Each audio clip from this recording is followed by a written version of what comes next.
waiting on 30 minutes max. So you are lowballing. Look at the Buffy one. He seems like he's about to fall apart. Norton still was picking up speed. Corey wasn't far behind, and he was determined to catch Norton, to not let go. I'm saying 40. And what are we bidding? Who will get to torment them in the room they choose to stay? Pastels, Leatherwood. Pastels, Leatherwood. 2 hours. Isn't that too much? Nah.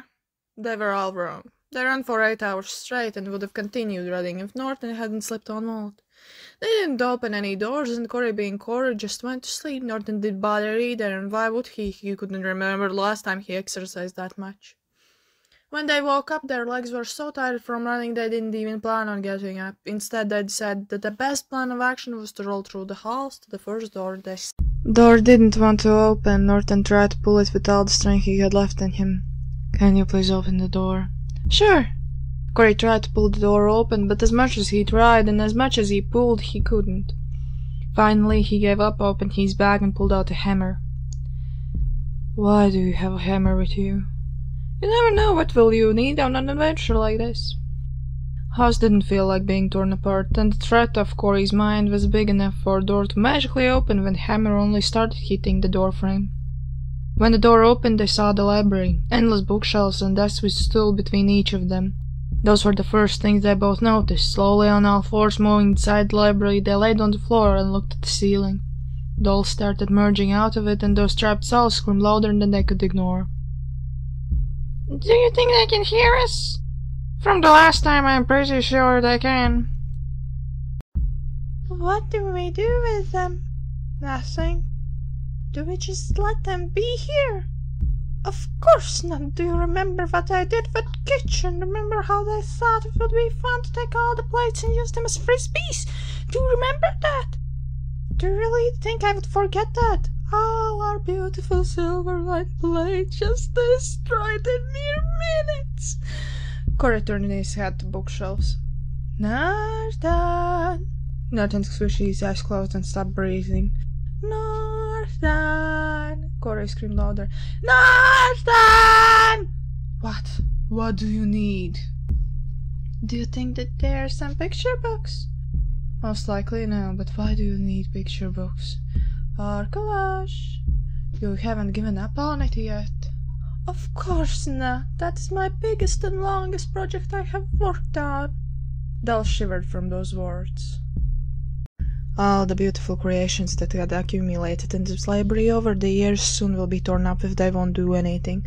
Corey's curiosity had been sparked. He tried to get up, but each time he got even on one of his knees, he just fell on the floor. Norton picked up his phone and tried to turn it on. It had split into pieces, and nothing he tried could make it turn back on. "Corey, can you give me your phone?" Corey looked at Norton, blinked a few times, and widened his eyes in an expression of shock. "You again forgot it in the car, didn't you?" Maybe. Corey hastily picked up and put down the bag. In the end, he decided that he won't need it. Determined to get to the bookshelves, he laid down. Norton deeply inhaled and exhaled. "Did you at least take your laptop?" Of course not. What if I would break it? Corey quietly started rolling away from Norton. "You took a hammer, and you didn't bring laptop." Norton, in a voice that I could only describe as completely given up, continued. "Sometimes I just want to know what is happening in your mind."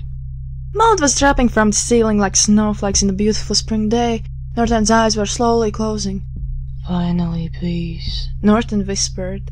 Corey started rolling faster and faster. His arms were turning numb, and every part of his body was covered in mold, dust, and teeth. He stopped and sat down to check if he saw correctly. "Thief!" he screamed from top of his lungs. "Spoke too soon." He took one of them off his coat, but the moment he put it between his fingertips, it just turned into slime. "False alarm! Everything is fine!" Norton turned to Corey's side, worried that they will do something stupid. He, like a tired babysitter watching kids in the playground, looked at him, trying not to take his eyes off. Rolling closer, bookshelves slowly started moving further and further away, and the screams of the trapped souls became louder and louder. From the house's reaction, he knew he was on the right track. Jacket, pants, boots, even socks had completely turned pinkish-grey color. Face was almost invisible. Stopped to take a break, he breathed in. It didn't seem like he had moved closer, but Norton was so far away that if one of them would scream, other most likely wouldn't be able to hear it. Regret of not taking his bag set in. Maybe I should go back. He looked at bookshelves, then at Norton. Norton had fallen asleep. Picture books are on the right bookshelf. In a choir screamed out the dolls that heard what she just said. Corey's eyes closed and he laid back down. With the biggest smile he could muster, he screamed, "Thank you!" Now that he knew that indeed there are picture books, he couldn't turn back. Not now, when he was so close to getting what he wanted. Bookshelves didn't have any place left. They stopped and collided between each other. Corey finally could grab one of the books. Looking inside, he squeaked. They were full of beautiful pictures that he had never seen before. He looked through a few of the books until he grabbed a beautiful sapphire-colored book. It seemed to be made of glossy leather, and on it had something scribbled on it that he could not understand. It was impossible to open it, so he just threw it on the ground beside the other ones that he already looked through. The book didn't like that. It jumpishly opened up and bit Corey's ankle. Scream rose through all the library. Rushedly he tried to tear off the book. With it he lost his boot and sock. Not even thinking twice, he just threw the book with all the strength he had left in him. Spluck, splick, splook, spluck, splook. One drop after another. Spluck, splick, splook, splick, splook. Usually Norton needed glass to even see further than 10 feet in front of him, but today something had switched and he could see how Corey is disappearing piece by piece, turning into dust and mold. Hello and welcome back, everyone who is watching my series, who is watching my story about dolls and house, and everyone who by accident ended up in this video. On today's episode, we are taking a small break from the story because the story was supposed to end here. That was the plan. But unfortunately, I think the ending is so disappointing that I have to continue writing. And I don't even understand why is it disappointing, since everyone got what they wanted. Corey got his curiosity satisfied, Norton got peace from Corey. Okay, like, if I ended the story here, then Norton would get peace from Corey forever. But still, why would it feel so disappointing? Either way, thank you everyone for watching! I opened my eyes. At least I thought that I opened them. I couldn't see anything. Complete nothingness all around me. Wait, let me think. Where was I? What was I doing? Books, collage, books, right, okay. Am I dead? Is this how death feels? If yes, then I am quite disappointed. Just a black room? Nothing? Completely nothing? Disappointing. Well, in these situations, the most logical thing to do would be to wait for someone's help. But that would be too logical, too boring, too uninspiring. So let's go with the other option. Corey got up. Well, at least he felt like he got up. He wasn't really sure. Either way, he thought that he got up and just started running into complete nothingness. Norton just stared at the place where Corey was just a few seconds ago. He took a breath, held it for 5 seconds and let it out. Hysterical laughter came out of his mouth.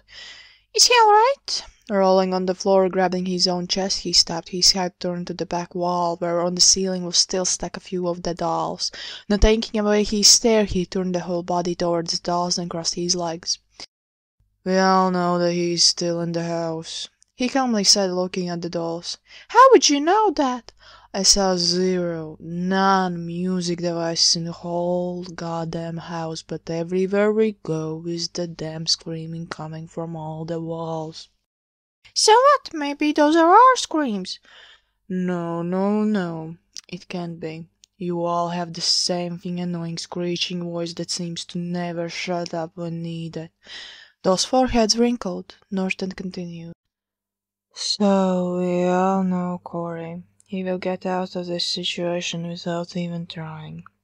The problem is, how long will it take?" If I counted correctly, we have left 5 days of this vacation, and getting him a new body would take 2. Of course, if this house somehow has the ability to rebuild his old body, then maybe we have all 5 days, but I don't count on it. Rebuild body? What are you talking about? He is dead. D-A-D. Dead. What body? What can he make? Is he though? Dolls closed their eyes and looked at Corey, who was still running in circles. He had a huge smile, and steps started to create a melody. Hysteric laughter, the same that Norton had before, was erupting out of him. When they opened their eyes, they looked at Norton. Dead. He doesn't have a body anymore. He is just a soul. Oh, come on. Do you really believe that a person like him has never before lost a body? Do you think that this is the first time he has died? Dolls just stared at Norton. How can a human just get a body? Are you mocking us? He grabbed Corey's bag, took out a blanket, and covered his body. I have 2.5 days for sleep. If he is not back after I wake up, I'll burn this house down. You are bluffing. He pulled the blanket closer to his face. Nighty night, and good luck. You will need it.